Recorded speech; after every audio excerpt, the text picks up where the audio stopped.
Jana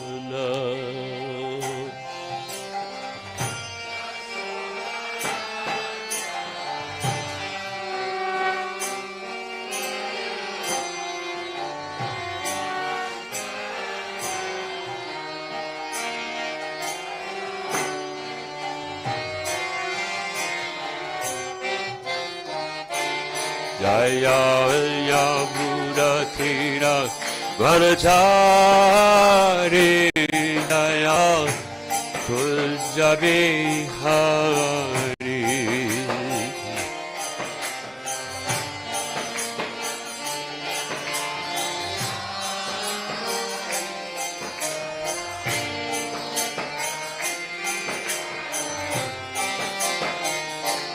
Jaya Buddha Thira Vanachari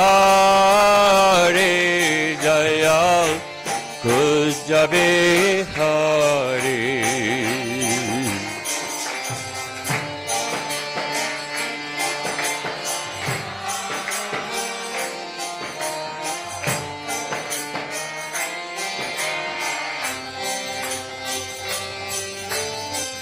Yavuna Thera Vanachari Jaya Kuja Bihari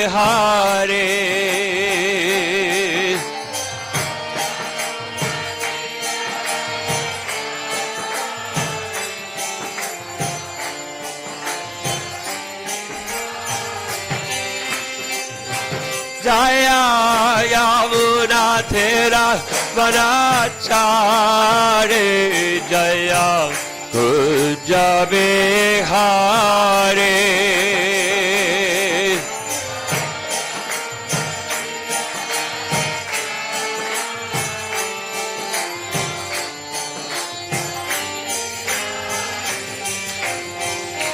Jaya Radha Madhava Jaya Kuja Bihari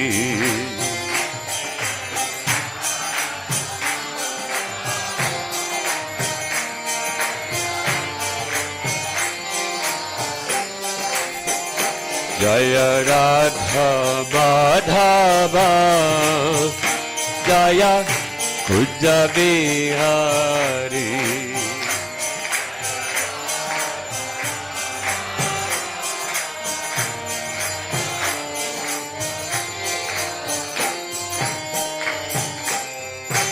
Hare Krishna, Hare Krishna, Krishna Krishna, Hare Hare, Hare Rama, Hare Rama, Rama Rama, Hare Hare.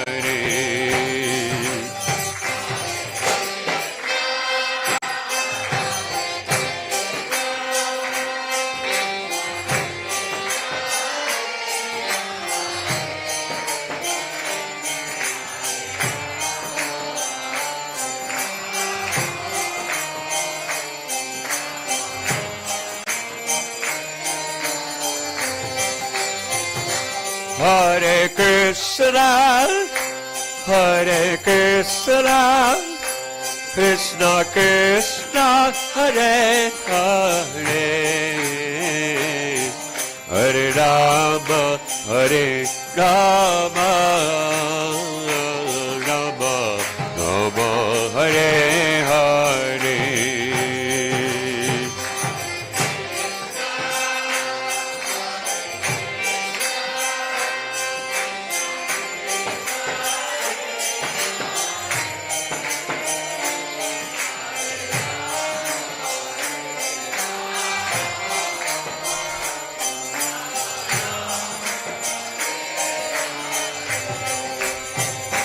Hare Krishna, Hare Krishna, Krishna Krishna, Hare Hare,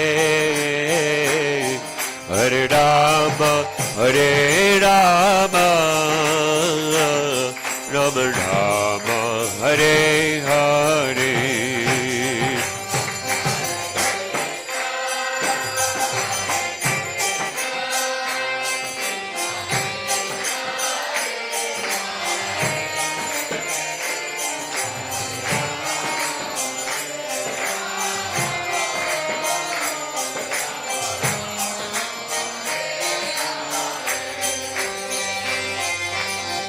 Hare Krishna, Hare Krishna, Krishna Krishna, Hare Hare,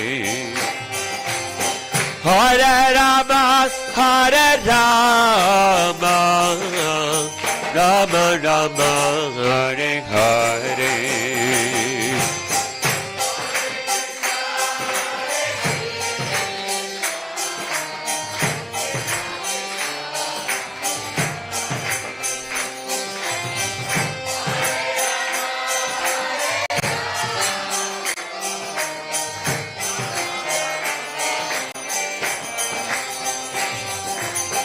Hare Krishna, Hare Krishna, Krishna Krishna, Hare Hare, Hare Rama, Hare Rama, Rama Rama, Hare Hare.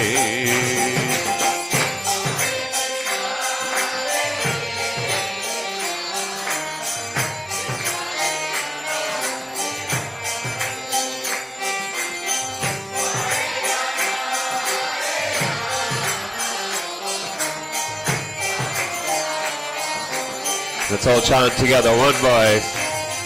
Hare Krishna, Hare Krishna, Krishna Krishna, Hare Hare,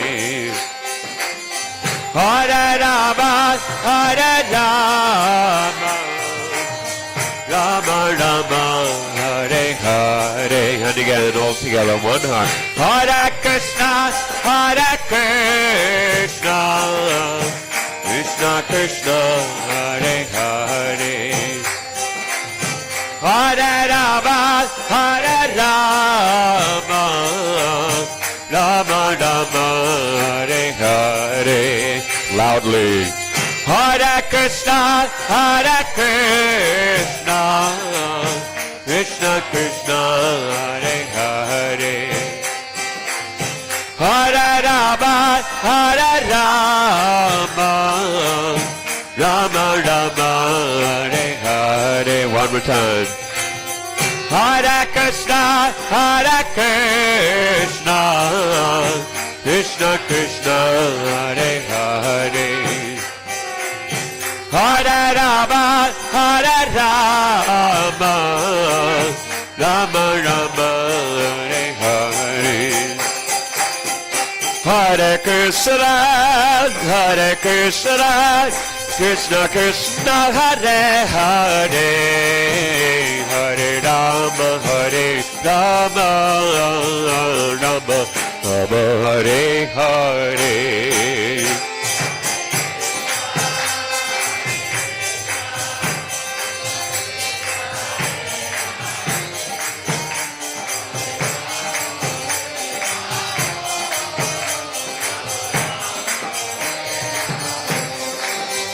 Hare Krishna, Hare Krishna, Krishna Krishna, Hare Hare, Hare Rama, Hare Rama, Rama Rama, Hare Hare.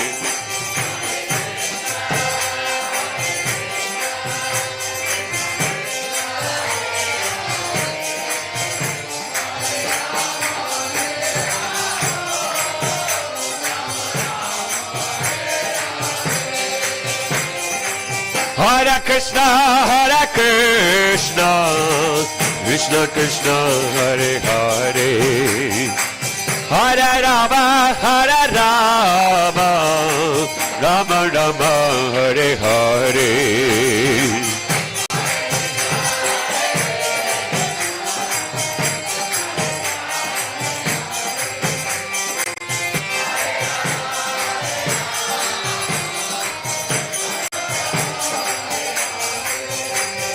Hare Krishna, Hare Krishna, Krishna Krishna, Hare Hare, Hare Rama, Hare Rama, Rama Rama, Hare Hare. Goodbye.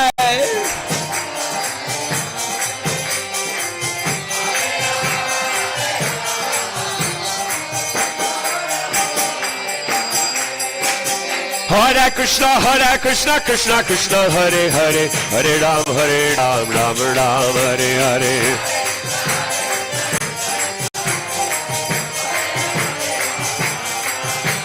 Hare Krishna, Krishna Krishna, Hare Hare, Hare Ram, Ram Ram, Hare Hare.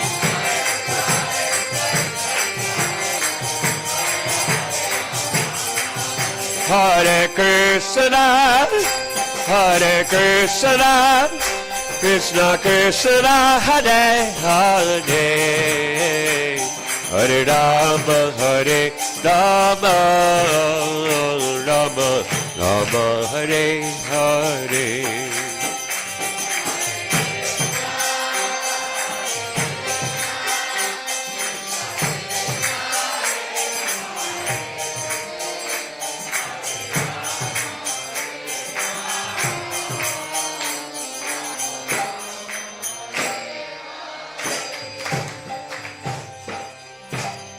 Jayo Vishnupad Paramahansa Parivrajacharya Asto Tarasadashi Shimad Abhay Charanaravinda Bhaktivedanta Swami Srila Prabhupada Ki Shri Rup Shri Sanatan Bhatta Raghunath Shri Jiva Gopal Bhattadas Raghunath Sargoswami Prabhugan Ki Prem Sakoho Shri Krishna Chaitanya Prabhu Nityananda Shri Advaita Gadadhara Shri Vasadi Gaur Bhaktivinoda Ki Shri Shri Radha Krishna Go Gopal Gopinath Shyamakund Radha Kund Giri Govardhan Ki Ganga Devi Ki, Yamuna Devi Ki, Bhakti Devi Ki, Tulsi Maharani Ki, Harinam Sankirtan Ki, Mayapurnaparim Dham Ki, Rajabhumi Shri Vrindavan Dham Ki, Shri Shri Radha Gopinath Ki, Nitai Gaur Premanandi. Oh, glory to the assembled devotees. Oh, glory to the assembled devotees. Oh, glory to the assembled devotees. Oh, glory to Shri Shri Guru Gauranga. Glory to Srila Prabhupada.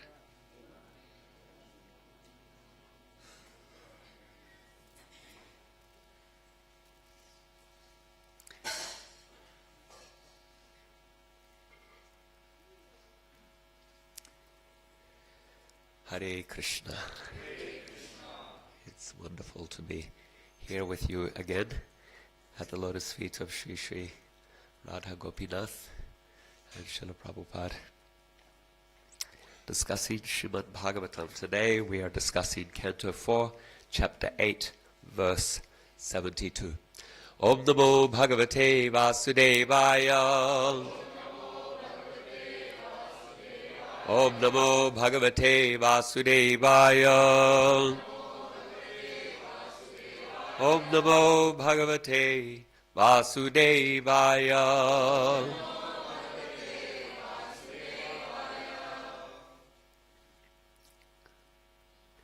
Triratrante, Triratrante.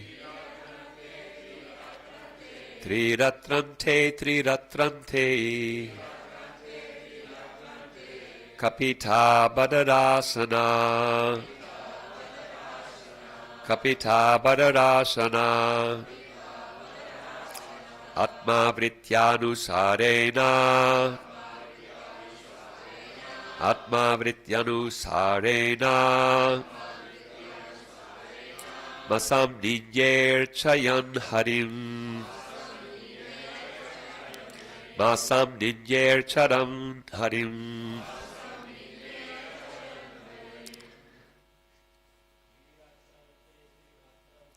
Triratrante, Triratrante.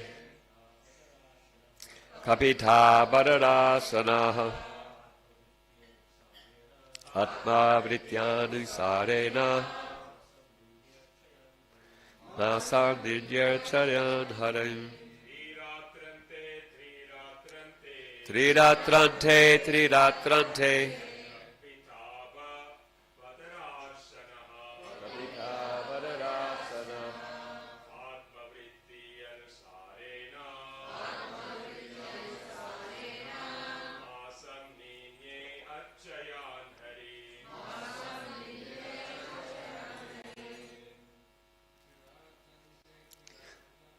Triratrante, Triratrante.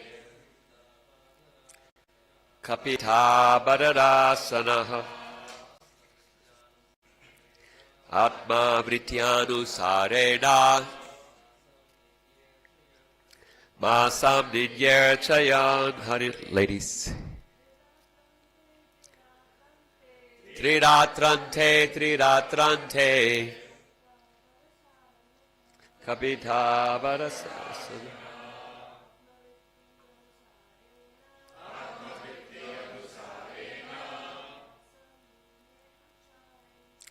Masam Ninyer Charan Harim. Triratrante, Triratrante.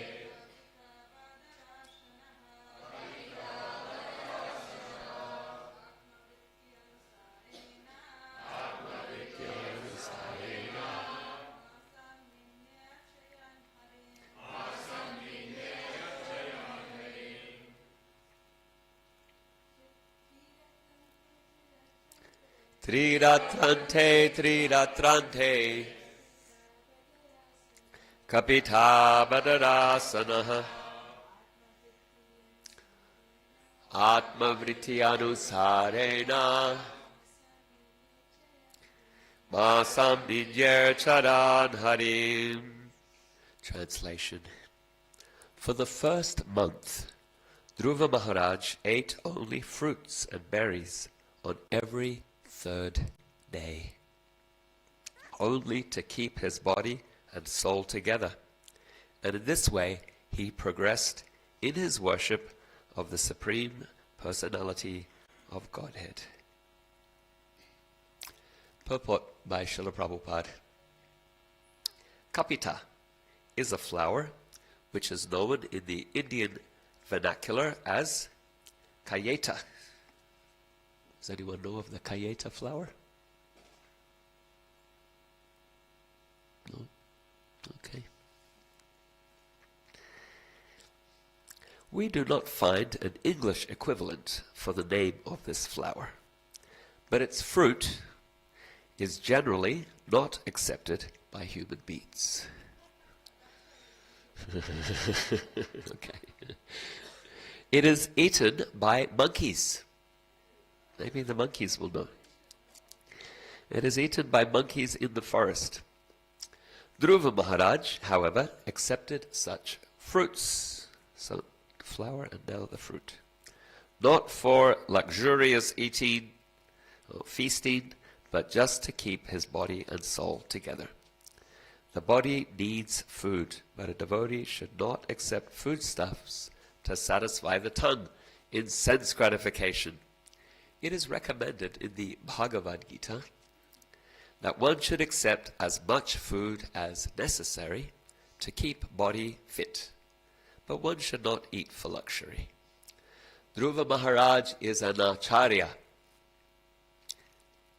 and by undergoing severe austerities and penances, he teaches us how one should execute devotional service. Some berries every few days. Monkey berries. Kapita. In the Gita, it's mentioned that Arjuna has Kapidvaja. He has a monkey on his flag. That monkey is Hanuman, of course. So this Kapita, I don't know if there's a link, Prabhupada saying it's a fruit, a flower or a fruit that becomes a fruit that monkeys eat. And so Prabhupada saying here, Dhruva Maharaj is an acharya. He's showing us how to execute devotional service, some monkey fruits, every 3 days. Who's signing up?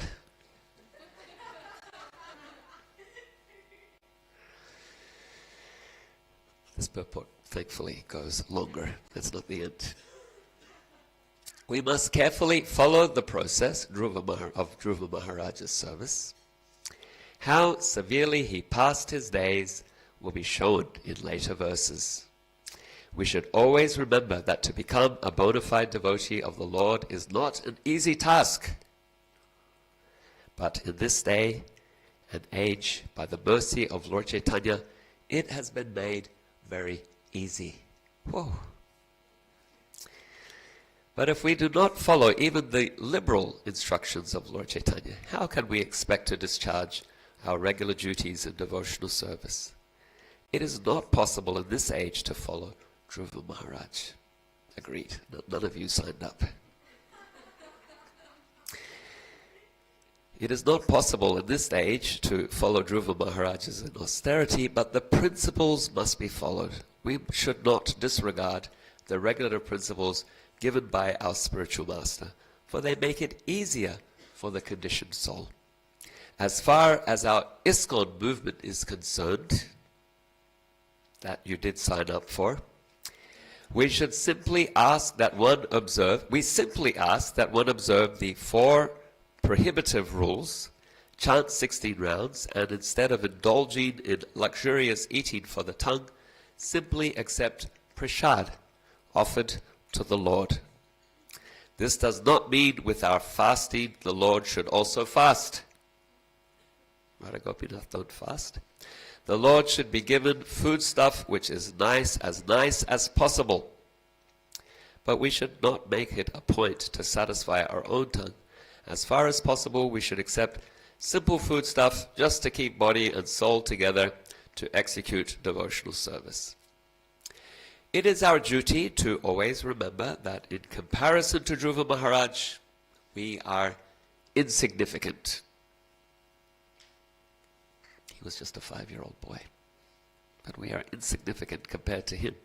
We cannot do anything like what Dhruva Maharaj did for self-realization because we are absolutely incompetent to execute such service.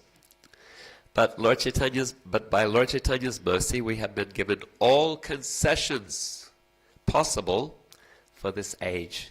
So at least we should always remember that neglect of our prescribed duties in devotional service would not make us successful in the mission we have undertaken. It is our duty to follow in the footsteps of Dhruva Maharaj, for he was very determined.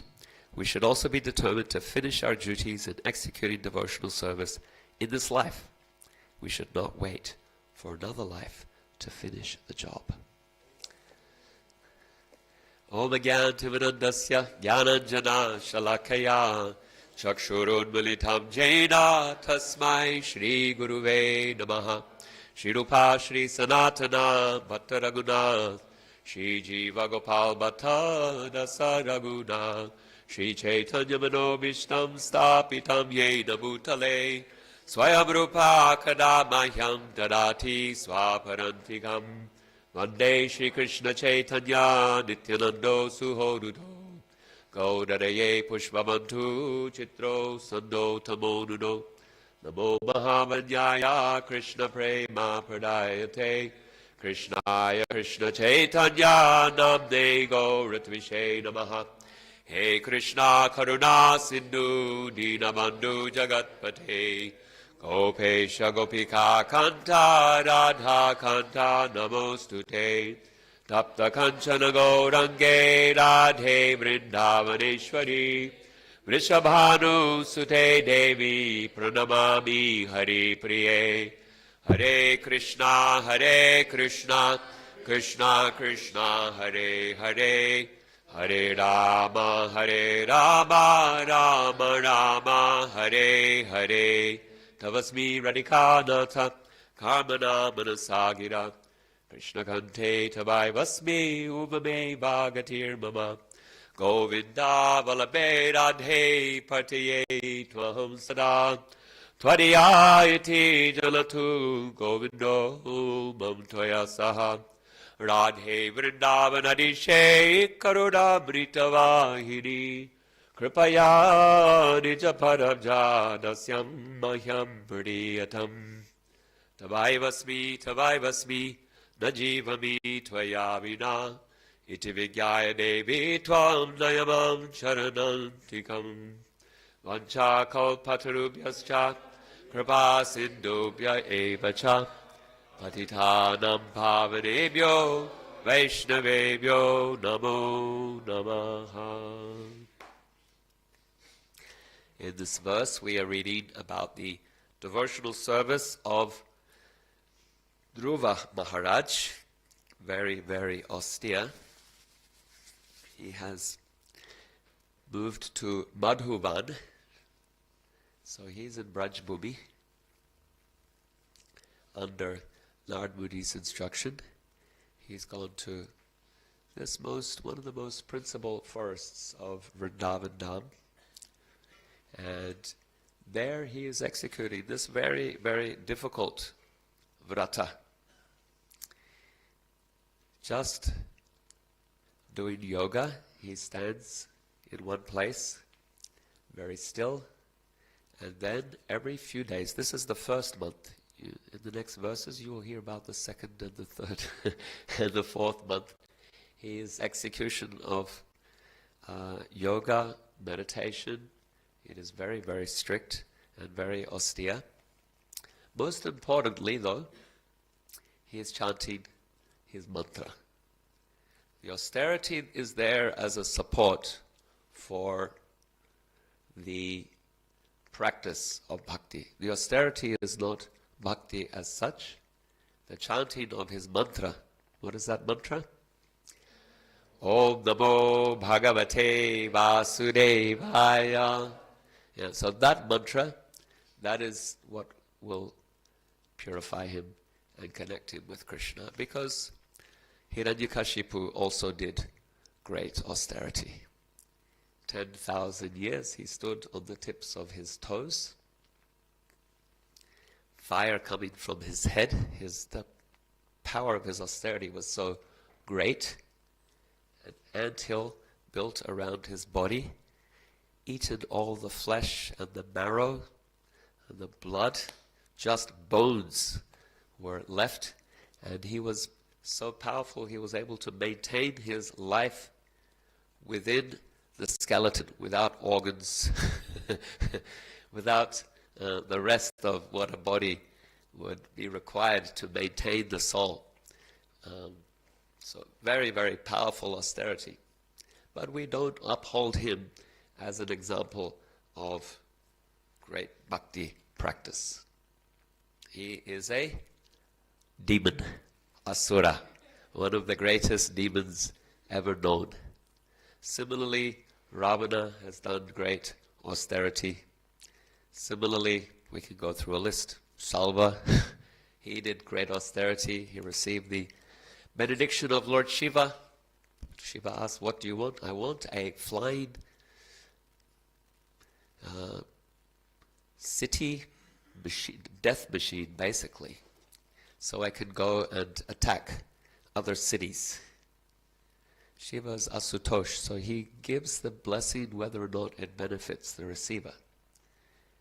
You did some seva for me, tatashtu, so be it. But Salva's flying machine was immediately directed at Dwaraka, attacking Krishna's city with all kinds of projectiles, missiles destroying the parks and the gardens and the palaces and disturbing the people. So austerity is not our process. Our process is bhakti. And the bhakti practice here is that Dhruva is chanting the holy name. And he's chanting the holy name in the sacred place of Sri Vrindavan Dham. Chaitanya Mahaprabhu, he has emphasized 5 primary practices of bhakti. Sadhu Sangha, Nam Kirtan, Bhagavat Shravan, Archan Seva, and service to Dham Shri Mathura Vasanam. So here, Dhruva Maharaj is performing service under the guidance of Narad Muni. That is his Sadhu Sangha. Narada Muni has given him Diksha into a mantra. That is his Nam Kirtan. He's received the mantra, that is his Bhagavat Shravan. The first verse of the Srimad Bhagavatam says, Om Namo Bhagavate Vasudevaya. The same mantra Narad Muni has given to Dhruva Maharaj. And then he's performing that service in Sri Vrindavan Dham. So here we see 4 of the 5. Eventually, the Lord will appear to him in his heart. He will be doing Archan Seva as well. That deity, we have the deity carved from marble or from wood or from metal. The deity also manifests in the mind and in the heart and in the physical appearance. Vishnu will actually appear before Dhruva Maharaj in his Sakshat Darshan, in his self-same form. And so here we see Prabhupada says Dhruva Maharaj is an acharya for bhakti. Here we see Panchanga Bhakti is being demonstrated in this execution. The austerity is a support. So Prabhupada, he has mentioned for us, he says, as for the Krishna consciousness movement, there are 4 prohibitions. That is our tapas. That is our tapa. Some tapa is necessary. If you want to achieve anything in life, it requires some discipline. Something we give up to achieve something greater. Anything you want to achieve, whether it's a university degree, whether it's to start a business, whether it's to run a marathon or climb a great mountain, whatever it is that you want to do, some tapa, something must be given. Some sacrifice must be made in order to achieve that greater thing. And so our tapa is not eating monkey berries every 3 days, but it is, Prabhupada says, 4 prohibitions. No meat eating, no gambling, no intoxication, no illicit sex. These 4 principles, they are wonderfully demonstrated in the first canto of Srimad Bhagavatam, when Parikshit Maharaj is made emperor of the world and he surveys his kingdom. He comes upon a very pitiful sight. He sees a cow and a bull that have been beaten and their legs have been severed.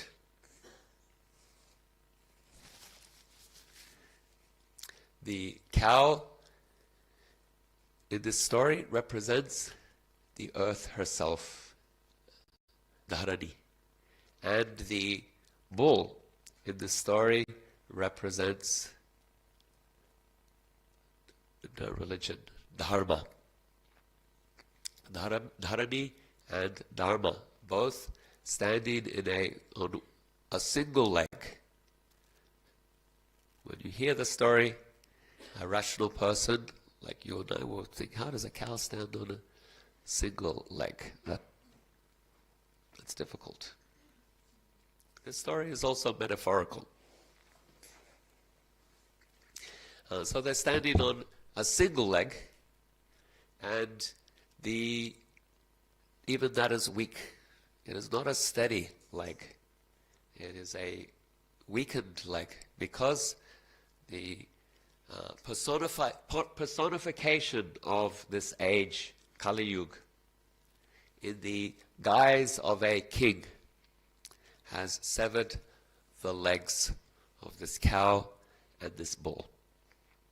And we are told by Sukadeva Goswami that the legs of the goddess earth and of Dharma, they symbolize 4 principles: compassion, discipline or austerity, tapas, cleanliness, and truthfulness.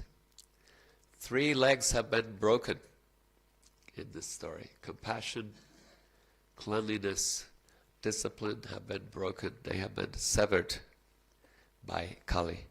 1 leg is still there, but also in a precarious state. That is the leg of truth. Why truth? We need, if there is not without truth, there is no trust. Without trust, there can be no transaction. There can be no functioning society. So that much, a little bit we have. We trust. When the light is green, I'll drive and I will not collide with another car most of the time, because people are respecting some truth, some principles, some laws, and that enables us that I can go to the store and I can purchase something and I have faith that this is a truthful representation. This is a product that is not falsely represented. It's presented as food, and I'll be able to eat it. As beverage, I'll be able to drink it. And so some truth is there, providing some trust. Even it's very much eroded, even in our time.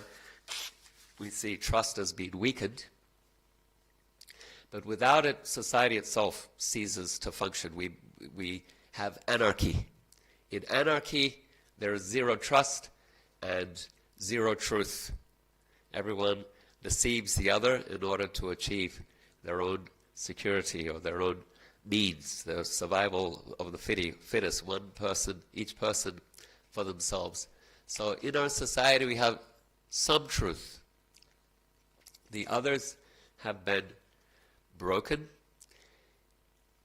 That's in the first canto. If you go to the 12th canto, this description is also there, but not of Parikit meeting the cow and Kali, but rather Sukadeva Goswami tells us how in each age the legs of Dharma have been diminished. So it's a different representation. Conveys a similar idea. Sukadeva Goswami says there are 4 legs of Dharma, and then he says in Satya Yuga the 4 legs were full. And in Treta Yuga, they get reduced by 1/4. And then in Dvapara Yuga, they are again reduced. And then finally to half. And then finally in Kali Yuga, a single quarter for each leg still remains. So we have both descriptions. The main thing for us to understand is not the details. How did they stand on one leg, or was it 4 or reduced proportionately by yoga, or was it that 3 and then 1 was? The principle is to understand there are these principles, there are these virtues of Dharma. And when we protect those, then we protect Dharma itself, we protect ourselves. Dharma rakshati, rakshita.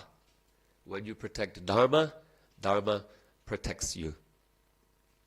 Once there's a story told in Vrindavan that at the time of Gopastami, Mother Yasoda, she arranged a festival. Krishna had been very insistent, I want to herd the cows. I have been a calf herd for some time, but I want to be a big boy. I want to be herding the cows. And he's a little distressed, and his uncles, they see him, they say, Krishna, what's the matter? I want to be a cowherd. My dad won't let me. And so the uncles, they speak to Nanda. Nanda, you should let your boy, he's big enough now, he can look after the cows. Mother Yasoda's anxious. Cowherds, they go further out into the forest, and the cows are big and he's still small. So she's holding back, she's reluctant. So Nanda says, okay, I'll speak to his mom. Let's see. So very reluctantly, Yasoda Maya, she's agreed that Krishna can graduate from calf herding to cow herding. And on this day of Gopastami, Krishna is going to receive his cowherd's paraphernalia. It's a ritual to solemnize the occasion. Some samskara to make an impression. And Gopastami, the young Gopalas, the young cowherd boys, they're given their cowherd's paraphernalia, a stick, a rope, buffalo horn to call the cows. And so Krishna, the other boys, they get their rope, they get their buffalo horn, their stick, all very proud cowherds. Like getting your degree at the diploma at the university, you're very proud. Or at high school. And so the boys are very proud. Stick, rope, horn. Krishna gets his as well, but then Mother Yasoda brings an umbrella. She brings shoes for him. She has a servant to hold the umbrella. Krishna's face, his blackish blue, becomes red. Oh, Mom, what are you doing? The boys are laughing at him. Ha! He has an umbrella. Some servant with a turban. Mom, what are you doing? I want to be a coward, not a Prince of Mathura.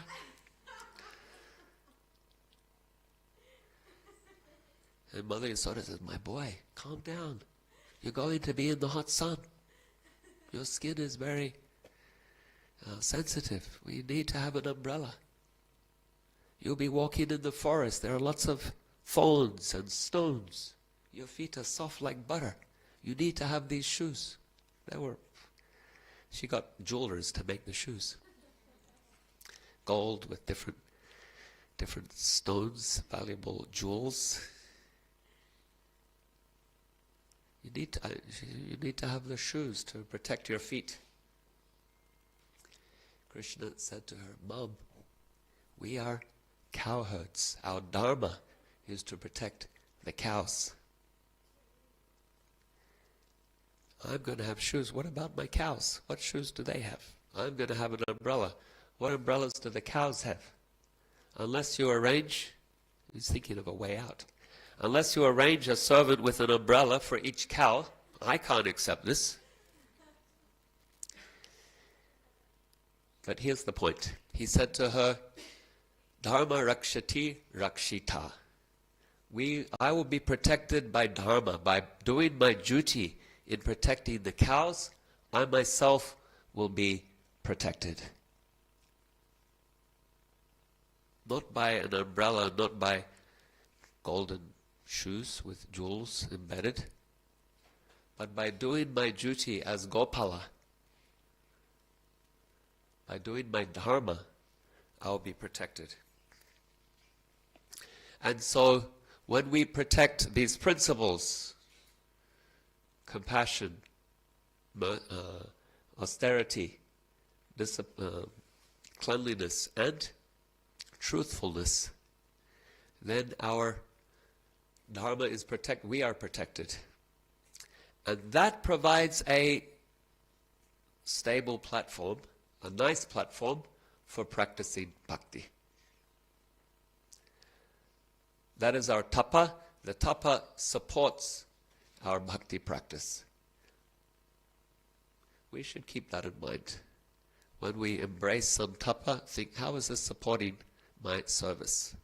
Sometimes we might say, I'm going to take some discipline. I'm going to take some tapa for a period of time. I'm only going to eat once a day, breakfast, and then I'll fast for the rest of time. And then the head pujari would say, Prabhu, can you please come to the altar to address the dis-" Oh, too weak. Too weak, too tired, I'm fasting. Well, what's the point? Tapa should be there to support bhakti. If it gets in the way, then it's not doing its job. It's not fulfilling its role. The essential principle of these principles is that the opposite, when we engage in meat eating, gambling, intoxication, and illicit sex, they take us away from remembering Krishna. The essential principle, sarva vidhi nisheda, who knows the verse? Smartabhya satatam Vishnu. Loudly, please. Kamsari Prabhu.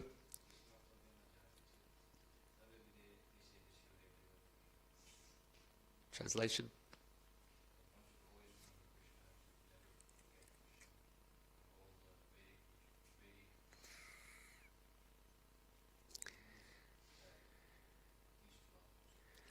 Yeah, thank you. Always remember Krishna, never forget Krishna. All the rules and regulations of the Veda. Rule means do, regulation, don't do.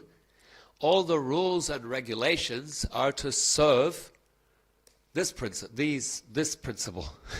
Remember Krishna, don't forget Krishna. When we engage in meat eating, gambling, intoxication, illicit sex, we are forgetting Krishna. And when we offer our food and eat prasadam, it helps us to remember Krishna. And it's favorable, clean mind, clean heart, that we can remember Krishna. We can have nice japa, nice sadhana, nice dealings. When we take intoxication, it will make us forget Krishna. Therefore we avoid. When we're always thinking about enjoying sex life, we forget Krishna. Therefore, it's regulated in Grihastha ashram, otherwise as a brahmachari, avoid family dealings. Either place is fine according to the need of the individual and what's favorable to bhakti. That's the essential principle. Gambling as well makes one feverish, the addiction of gambling. You can't think of anything else. So therefore we are avoiding these things. They're not favorable to bhakti. That is our tapa. The principle is what is favorable to bhakti, and the essential principle is remembering Krishna. Chaitanya Mahaprabhu says, Kirtaniya Sadahari. Always engage in kirtan. Always engage in glorifying Krishna. And this is possible. What Dhruva Maharaj is doing is quite impossible. But this process, Prabhupada's mentioned here, it is possible. And so what we are learning from Dhruva here then is not, Prabhupada says he's an acharya. What are we learning from him? Acharya is one who teaches by example. The example we are learning is not about the specifics of his austerity, favorable for him and his determination and his capability. But the principle we learn from him is to engage in devotional service. And the principle, another nice principle we can learn from him, is his determination. He's very determined. So, following the acharya does not mean imitate the acharya. Acharya, one who shows the way by example. But in following the acharya, we don't imitate, because then that causes difficulty and disturbance. Following means we understand the principles. How do we understand? Prabhupada is telling us. He says, so far as the ISKCON movement is concerned, here is the process. You chant 16 rounds, you follow these 4 principles, you engage in devotional service. So he is our acharya. He's telling us that Dhruva is also an acharya. We must learn something from him. Don't try to imitate him. So far as the Krishna consciousness movement is concerned, you follow Lord Chaitanya. He's also our acharya. He is the Supreme Lord. But he's also acted as acharya, as a teacher. He demonstrates Krishna bhakti by, as he tastes it, he is Krishna himself, but he is in the mood of a devotee. And he shows us an example of what it is to be a devotee. He teaches us, and so Prabhupada he's taking from Lord Chaitanya. He says the easy process. Lord Chaitanya has made it very easy. Easy and blissful. And this is what Prabhupada is sharing with the world, and what we can share with the world as well. And so in conclusion, austerity, we must understand it in context. We take what is favorable for the practice of bhakti, but it is not the same as bhakti. Don't confuse it. Ravana and Hiranyakashipu also performed great austerity. So we take it, but as in the service of Bhakti Devi. Not to replace or not to equate, but in the service of Bhakti Devi. And then we execute in terms of what can support, but our essential focus is on cultivating devotion for Krishna and the higher principle. Always remember Krishna and don't forget Krishna. We're learning from our acharyas, not by imitating them, but by learning from their example applied to our context and our capability, our situation, and according to their instruction as well. So I'll conclude here. If there are any comments, questions, reflections, now is our time to further explore these points together.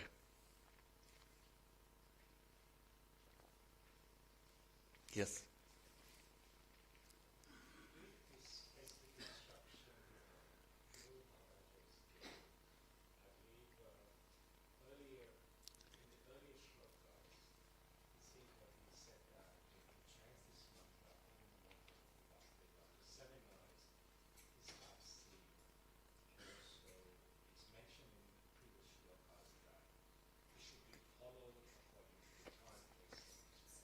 Uh-huh.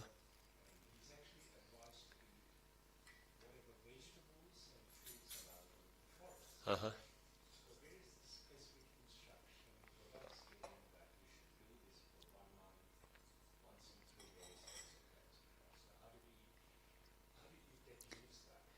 Yeah, it's a good question, and the details are not given, as you rightly point out. And so either Sukadev Goswami has chosen not to share that part because he's summarizing so many things. Some things he explains in more detail, sometimes he'll just say something in passing, and the biggest story is found elsewhere. So those details were not given. Thank you for the question. Yeah, nice observation. The main point that Sukadev Goswami gives us is that Narada Muni told him to chant Om Namo Bhagavate Vasudevaya. And so that's what's important for us, and that's what Sukadev Goswami's chosen to share with us in terms of the teachings of Narada Muni to Dhruva Maharaj. Narada Muni, of course, he is one of the acharyas of our sampradaya as well. Krishna Hoite Chaturmukha. Krishna speaks to Chaturmukha Brahma, and then Brahma instructs Narada Muni, that parampara, who then instructs Vyas. That parampara is given in the Bhagavatam as well. Vyas teaches Sukadev Goswami. Thank you. Thank you, Prabhu, for sharing your knowledge. It was explained in Prabhupada about luxurious food and so forth. If we prepare luxurious food for Krishna, offer to Krishna and we eat it, is it considered luxurious food or prasad? If we prepare food and offer to Krishna and eat it, Yeah, we prepare luxurious food. yep, And then we offer to Krishna. yep, And then we take prasad. yes. Is it luxurious food? Yeah, okay, good question. Yes. So, yeah, good question. So in the temple, definitely Radha Gopinath are eating luxurious food. Brahmacharis are cooking for Radha Gopinath. Community members are cooking for Radha Gopinath, and they have their own kitchen. They have 7 offerings a day. And so definitely if we're eating Radha Gopinath's Mahaprasadam in any quantity, it's very luxurious, particularly if that's your main prasadam. If we prepare ourselves, then it may be luxurious or not, depending on your needs.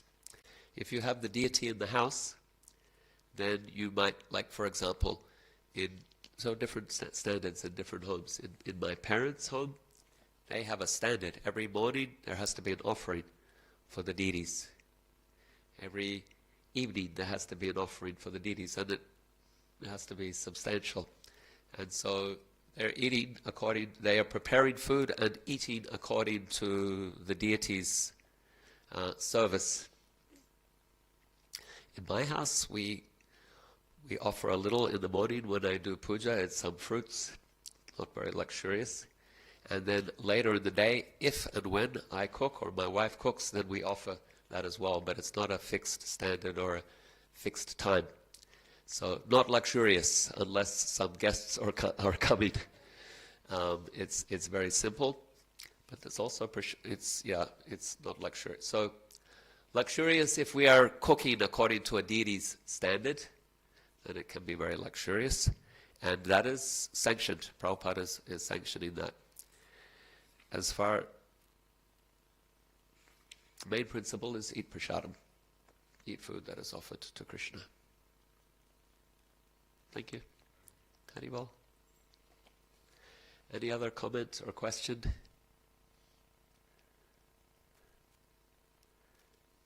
Yes, oh, Jai Shri, Haribol.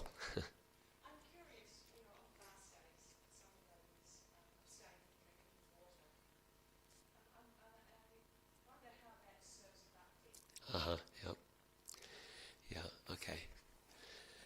So if we're doing Nirjal on Ekadasis, or if we're doing Nirjal on Janmashtami, and the question is, how does this serve bhakti?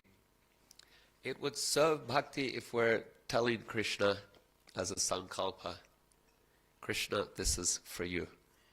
I am making this sacrifice in your name to show my commitment and dedication. It's not our primary process or main process, but if we go with that intention, then it may be pleasing to Krishna. If it causes illness to the body, then that is not sanctioned. So it should be done with intelligence as well, understanding higher principles. There is a story of Bhaktisiddhanta Saraswati, to make a point, not to be taken out of context.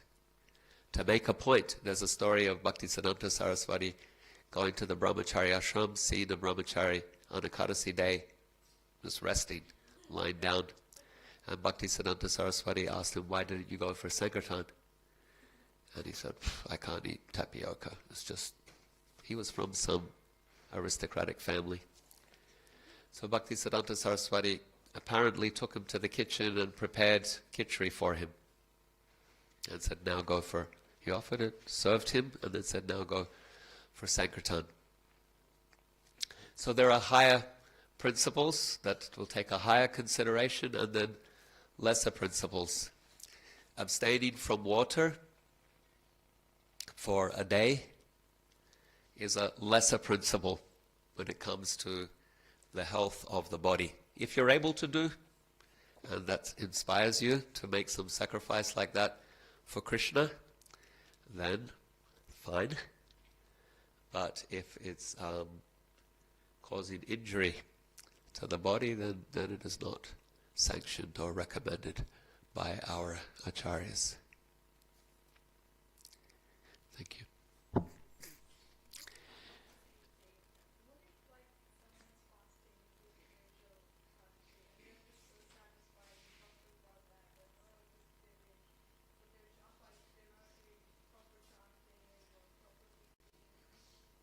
Yeah, so then that's a misalignment of priorities. Values sometimes clash, yeah?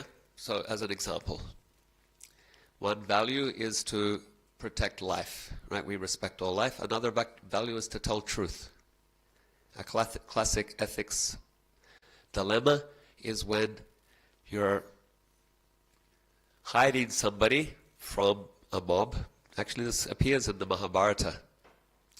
A sage is meditating, and a man rushes to his ashram and says, please give me somewhere to hide. There are some dacoits, there are some thieves chasing me. And the sadhu says, yeah, just go hide somewhere in the ashram, no problem. And then a minute or so later, these gundas arrive, and they say, did you see this man? Now this is a sadhu, he never speaks lies. He says, yes, I saw him. Where is he? Oh, he's hiding there in my ashram.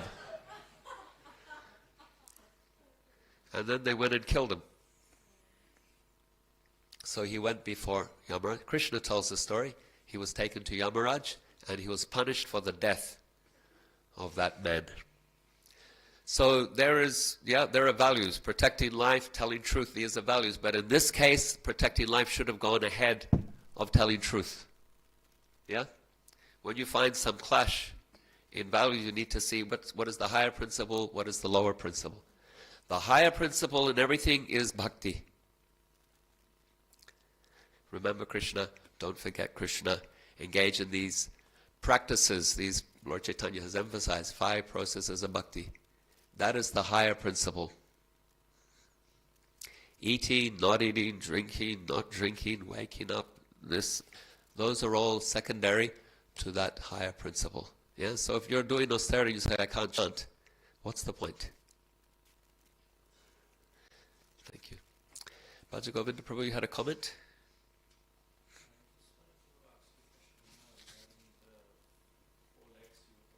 Yeah.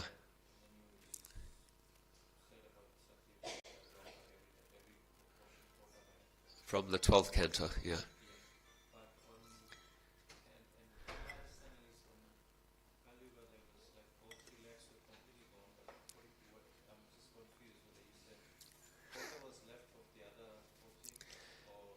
Right, yes. I was telling you there are two different descriptions given, one in the first canto, one in the second, and you're saying they don't match. They don't match.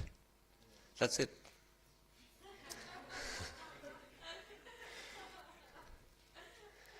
The principle, I was saying there's a principle. So one is this, one is that. It's a metaphorical idea for us. The four legs of Dharma, the four leg Dharma as a bull or a cow that should be protected, that are holy. They have four legs. And then our Acharya Sukadeva Goswami, he says these four legs represent these principles of Dharma. And with each age, they're being reduced. Whether it's one leg at a time or 1/4 of a leg at a time. We have two different ways that this metaphor is applied. And they don't match. But there is a principle that with the advance of the ages, there is a decline in Dharma. And that we should try to uphold these principles, even in this Kali Yuga, even in this decline. If we align ourselves, our lives with these principles, and we are aligning, we are nourishing our Deva nature, and that is favorable to the practice of bhakti, because Krishna, he's the ultimate Dharma Raj. He is the source of Dharma. And so when we align with this, then we're aligning with what pleases Krishna.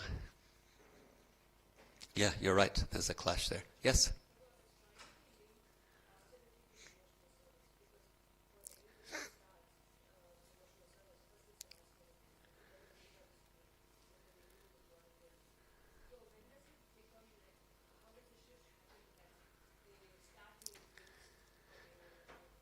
Yeah, good question. Yeah, good question. So I don't know if everyone heard the question. Okay, I see we're at time. This is the last question. There is a question. When do we, like in the beginning, the idea of any kind of austerity is very difficult to accept, but at some point we embrace it voluntarily. Those things that are favorable to bhakti. When does the shift happen? And that's a good question. And the reason why it's a good question is because it happens when we get a little bit purified by the practice of bhakti, by the association of devotees. Therefore, what we give first is chant Hare Krishna, hear the holy name, have devotee association. And with that purification of the senses and the mind and the heart, then these other things, then they can be embraced naturally. Yeah, very good. Prabhupada, in his establishing the Krishna consciousness movement, he just encouraged people to chant Hare Krishna. And so, for everyone, that's our starting point. Association with devotees, hearing Bhagavad Gita, Srimad Bhagavatam, engaging in chanting the Hare Krishna Maha Mantra. And then as the senses and mind get purified, what's meat anymore? Like it totally loses its allure, and so with the other things as well. There's a purification that takes place.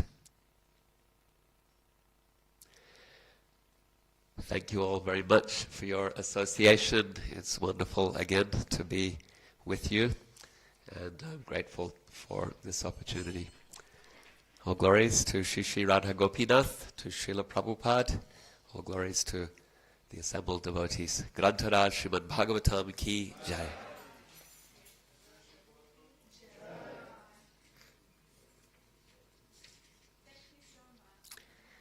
Hare Krishna. Thank you.